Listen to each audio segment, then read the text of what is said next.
Vous êtes sur la chaîne de Robert Hobson. Si vous ne le regardez pas, vous lui ferez de la peine. Merci de regarder. Hein? Il est pas beau celui-là? A sensational crime.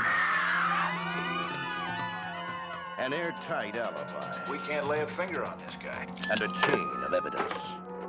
Bring him in.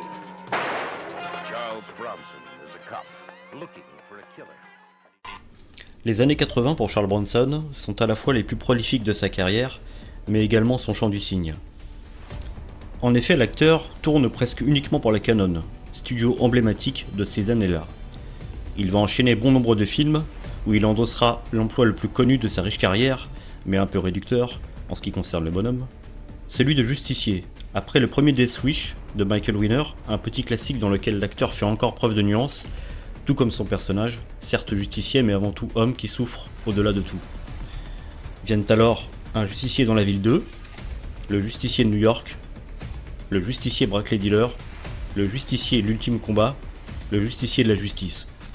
Et au milieu des années 80, 10 to Midnight, aka Le justicier de minuit pour la France.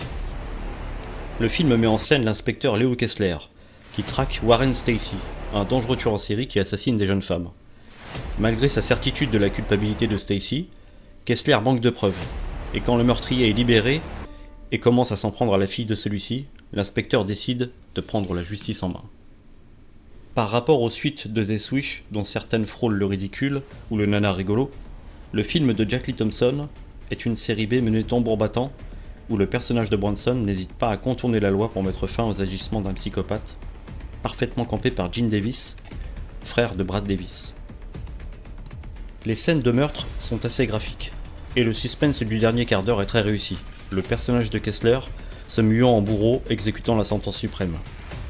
Un excellent polar donc, qui ne cherche qu'à divertir, et parvient allègrement, notamment les fans de Charlie Bronson. À la prochaine fois. A deadline when there is no justice. This man is the law. 10 to Midnight. Charles Bronson, Lisa Eilbacher, and Andrew Stevens in a Golan Globus production of a J. Lee Thompson film.